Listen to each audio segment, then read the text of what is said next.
The Holy Gospel according to Matthew. Glory to you, O Lord. When Jesus saw the crowds, he went up to the mountain, and after he sat down, his disciples came to him. Then he began to speak and taught them, saying, "Blessed are the poor in spirit, for theirs is the kingdom of heaven. Blessed are those who mourn, for they will be comforted. Blessed are the meek, for they will inherit the earth. Blessed are those who hunger and thirst for righteousness, for they will be filled. Blessed are the merciful, for they will receive mercy. Blessed are the pure in heart, for they will see God. Blessed are the peacemakers, for they will be called children of God. Blessed are those who are persecuted for righteousness' sake, for theirs is the kingdom of heaven. Blessed are you when people revile you and persecute you and utter all kinds of evil against you falsely on my account. Rejoice and be glad, for your reward is great in heaven. For in the same way they persecuted the prophets who were before you." The gospel of the Lord. Praise to you, O Christ. Please be seated.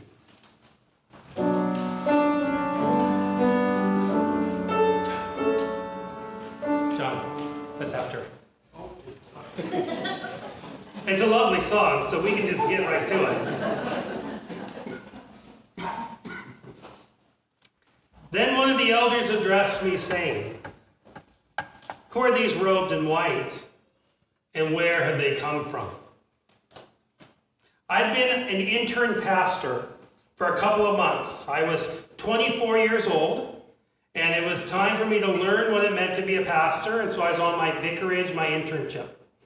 And 2 or 3 months into it, I came on a Friday, and I came to the church because it was my day off, but I wanted to get my paycheck. Now, when you're an intern or a vicar, that paycheck is very small, but I needed it to go on a date with Jamie, so I went in. It's my day off. I wore shorts, a white t-shirt, and sandals. And when I went in and they were giving me the check, the phone rang at the church. And a call came from the local mortuary.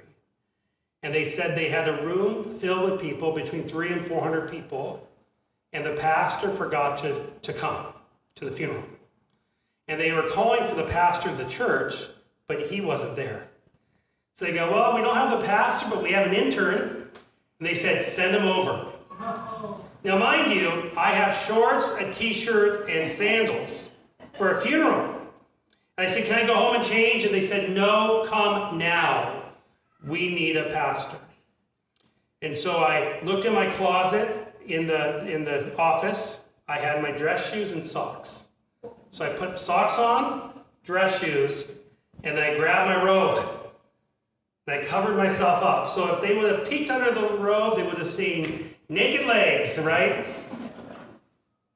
But then I walked into that service, grabbed my hymnal, and led the first funeral I ever did in my life.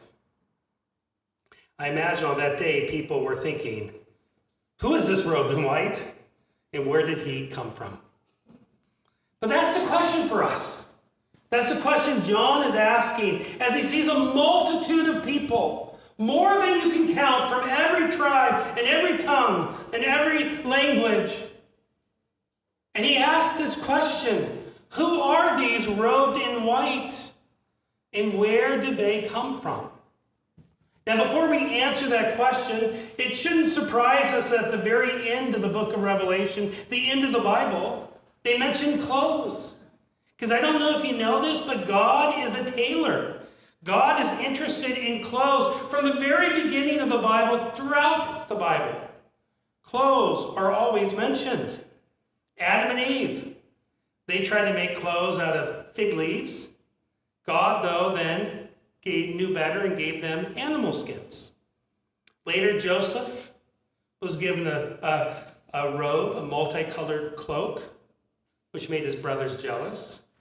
In Exodus 28, Aaron was set aside as the high priest, and he was given a robe and a holy garment to wear.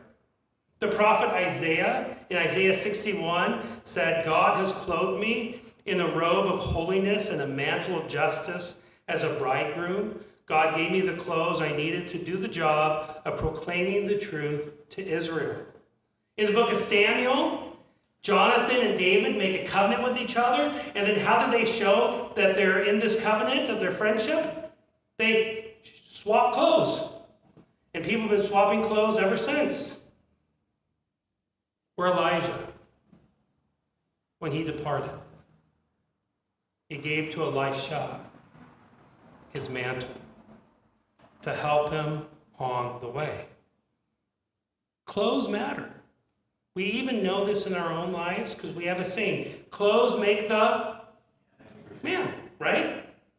We know this. A doctor has a uniform. A police officer, a firefighter, a soldier has a uniform. Even our sports teams have uniforms. The boys, when they play baseball, have a uniform. The uniform matters. What we wear matters. Now, at church, the only clothes that matter is that you're wearing them. So we're glad that you have it. So you can come in wearing whatever you need to wear. But clothes do matter. Clothes have power. Think of Mark 5, when a woman said, if I could just touch the hem of his robe, not if I could touch Jesus, if I could just touch the hem of his robe, I can be healed. Or in Luke 15, when the prodigal returns, here he's coming in. And what does the father say? He doesn't give him a lecture. He doesn't tell him everything he's done wrong. He says, fetch me a robe and bring me a ring and get me some shoes and put them on his feet. Cover him as my son, because clothes matter. God's a tailor. God's always been a tailor. He covers his people with righteousness. And yet in this reading from Revelation, God's not just a tailor, he's also a launderer who washes those robes in the blood of the Lamb. But that still doesn't answer the question. Who are these robed in white? Where did they come from? Well, you heard about them in our gospel reading. These are the least, the last, the lost, and the lowest. They're the ones when everyone looked at them. They're the poor in spirit. They're those who mourn, the meek, those who are hungry, the merciful, the pure in heart, the peacemakers, the persecuted. Now, when you're going through that list of Beatitudes, it's a list that none of us want to be on. When I read that list, I don't want to be part of those. Why? Because that list doesn't feel like a blessing. It feels like a curse. It feels like a curse to be hungry. It feels like a curse to be persecuted. It feels like a curse when you're trying to create peace and everyone around you wants war. It feels like a curse to be meek. Because if you can be aggressive, then you can get stuff. But when you're meek, people take advantage of you. We look at that Beatitudes and that list, and we see people who feel like they're rejected. But when Jesus looks at this, he's flipping the script. He's looking at these people that feel cursed and are cursed by the world, and he says, blessed are you. So who are these clothed in white? First and foremost, it's those nobodies, those least, those last, those lost, those lowest, the people that no one wants. They're the ones clothed in white. They're the ones brought to the party. They're the ones covered with the garments of the finest cloth so that they can enjoy the wedding feast. And yet it's not just them. There's more. Because in verse 13, we hear the answer to the question. Who is this robed in white? Then one of the elders said, who are they? And I said, sure, sir, you know. And he said, these are they who have come out of the great tribulation. They've washed their robes and made them white in the blood of the Lamb. These are the people who've gone through the hardship. These are the people who are afraid. These are the people who wondered if they can stand. And if you're following in the book of Revelation, it's really great what happens. Because at the end of chapter 6, the four horsemen come, and there's desolation, and there's trouble. And then the very end of chapter 6, these words occur. It says, "For the great day of wrath has come, and who can stand?" That's how chapter 6 ends. Who can stand? And then you turn the page, and you're escorted up to heaven, and you see this multitude, and they're covered with robes of white. And this is what it says. It says, "And after this I looked, and there before me was a great multitude that no one could count, from every nation, tribe, people, and language, standing before the throne and in front of the Lamb. They were wearing white robes and were holding palm branches in their hands." So what were they doing? They were standing. What happened in chapter 6? The weight of this world, the weight of life, the weight of persecution, the weight of all the curse of this life caused them to say, who can stand? Can anyone stand? And the answer is, the people of God can. The answer is, you can. Why can you stand when everyone else is falling? Because you've been covered with the blood of the Lamb. You have the garments to make you strong. You have an outfit to go forward.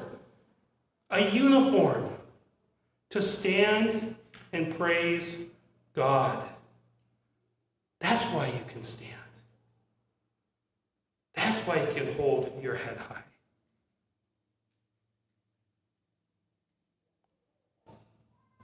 And yet you have to ask the question, oh. And the question is, I don't know if I can stand today. I know I will. But the life that we're living right now is really overwhelming. Between bills, between wars, between political parties, between divisions, between agendas. I don't know if I have the strength to stand at all.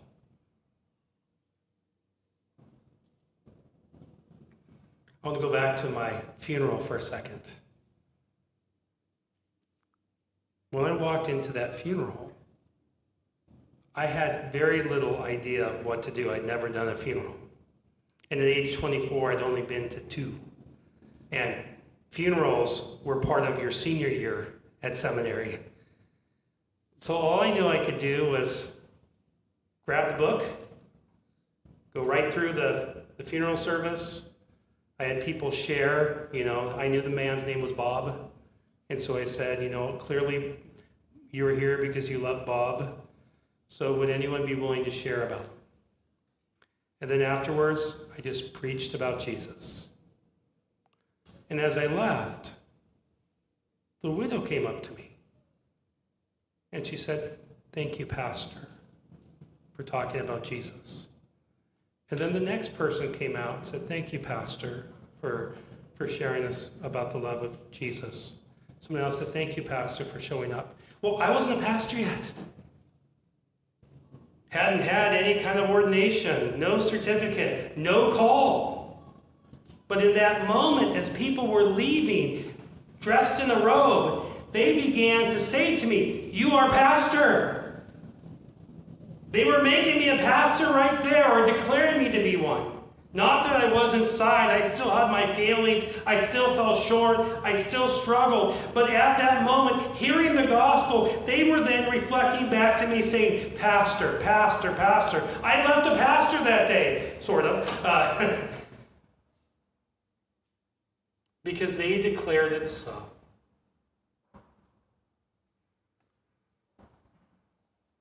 And that's what Christ says to you on this day. He's declaring you his saints. Because who are these robed in white? It's you. It's me. It's anyone carried to the waters of baptism. Because you've put on Christ like a garment. And of course you're still going to struggle on this side. I mean, God's growing a saint in you. He's declared it, but he has to also make a saint out of you. And that takes a lifetime and a death and a resurrection. In fact, Luther puts it this way: this life, therefore, is not righteousness, but growth in righteousness, not health, but healing, not being, but becoming, not rest, but exercise.